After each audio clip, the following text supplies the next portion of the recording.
Today I wanted to do a sort of show and tell on a project that I'm working on with a friend of mine, and it's based on a shared interest of ours, which is this board game, which many of you already know I'm interested in, called Go. And it's an ancient East Asian strategy game that involves two players alternating turns, trying to beat the other, obviously. We wanted to create this game and make it playable online between two players, in their browsers anywhere.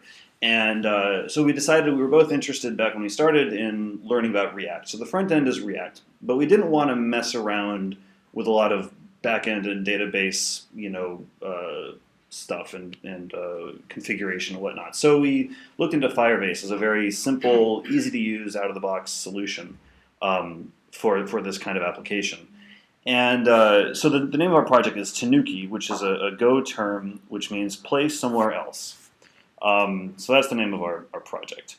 Anyway, before we get into the technical stuff, I wanted to go over the rules of the game and a sort of description of the game. And as I talk through this, maybe we can think about how we would represent this in a piece of software. So the first thing is that it takes place on a 19 by 19 grid. So that means that we'd have to somehow visually represent this to both players and have them be looking at the same board state at any one time. As I mentioned before, there are two players who, tightly linked with that is the fact that they alternate turns. So that means that one player has to be prevented from playing on the other player's turn and vice versa. So that's another technical concern to take into account. In terms of the actual gameplay, stones are placed on intersections and they do not move. So you can imagine from one board state to the next, you would have the stones stay in one place. Or stay where they are. There's one exception to this rule, which is when stones are removed from the board, and that happens when they are surrounded. And these stones become captured stones for the killing player, so to speak. So the stones don't actually move on the board, but they either are placed or removed.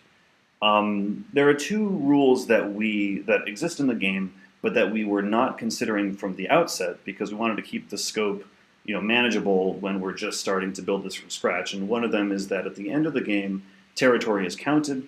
This is done by counting intersections, which is where the stones are placed as well, that a player surrounds, and that's kind of a difficult task in itself. So we decided to defer that till later.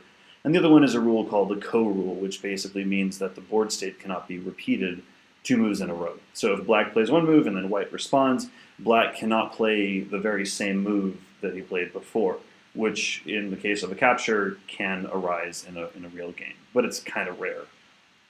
So let's turn now to Firebase, which is as I mentioned before, the database solution put out by Google or acquired by Google a couple of years ago, I think, that we decided to use. As you can see from this image taken from their website, Firebase offers a lot of options, or a lot of, a rich variety of offerings here. But we're really only using one of them, and that's the real-time database, which I've circled there. We can take a look at this slide to get more of an idea of how this database is structured, and the important thing to glean from this is that it's a NoSQL database, something that I've never worked with before. But it is all structured as JSON, which I think that we're all familiar with, and so that's kind of an easier way, or a simple way to take a look at data. Of course, the first thing that comes to mind when considering this is that relations between tables, as we're used to in SQL, don't exist in quite the same way in JSON, or can't exist in the same way in JSON. So that's handled differently. But with a game like what we're designing here, that is less of an issue, I guess, because it seems to be probably more of a simple structure of data, I think. So we're going to jump into a little bit of code just about how we set up our Firebase in our game app. And these are some methods that we're going to use that are all pretty reasonably named, by which I mean we should probably be familiar with what they do. But I figured we can take a look at them anyway. This is from their documentation. The first is child, which, as you can see here, you can pass a relative path, and it will return what they call a data snapshot of that path of what's there. And then at the end, you can see if the child location has no data, then null is returned, or an empty data snapshot is returned. Then we go to on, which is also probably familiar to many of us, which just listens for data changes at that particular location. And then finally, child added, which used in conjunction with on, you can listen for when a new child is added to a data snapshot or to your database in general. And as we'll see in the next slide, the data snapshot passed into the callback will reflect the data for the relevant child. So here's where we use these methods. And we can see at the top, line 8, we instantiate a new Firebase that we got access to by going onto their website and signing up. And so we're called Crackling Heat 815, a very nice name. And then below, we can see that we create a game reference, and they use this terminology reference to reference the various parts of the database that you can interact with.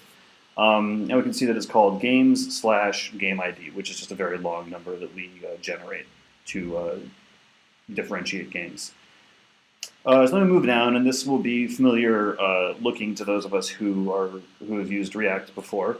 But we can see that when the moves component mounts, and I should step back and say this moves component is going to be shown on the screen as simply a list of text of the moves, which if we skip down to line 38, just shows the date it's created, the type of move, which is always going to be click in this case, but we want to leave it open for moves that get placed in other ways, and the x and y coordinates of each move. So moving back up, we see that the game ref, or reference to the game itself, we on child added in the moves path, you might say, the move snapshot has a value which we've populated elsewhere in the code, and then if we look down to how we set the state, we concatenate each move into this list of moves as they're added as children. So here this is where we show pushing a move into the list of moves, and we can see from line 50 through 54, this is the structure of each move. We have our date created, the type, which as I mentioned was always click for now, and then our x and y coordinates. This is just a nifty UI that they give that shows the structure of the data, and you can see the ID at the top, 1302, etc., is the game ID, and then the moves information for each move, each of which has its own, long string of nonsense.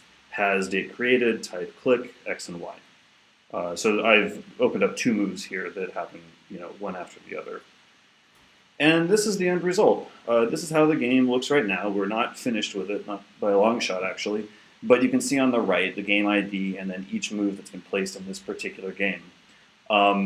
And so really all I've covered is the interaction with the database and excluded the interaction on the front end, which I created here with the help of SVGs, and these little stones are actually emojis. So that's pretty cool. Which also means when you change the size of the window, it scales pretty well. Yeah, so I just thought that it would be fun to take a look at this game that we're developing and give you a little snapshot, so to speak, of where it is right now. Thanks.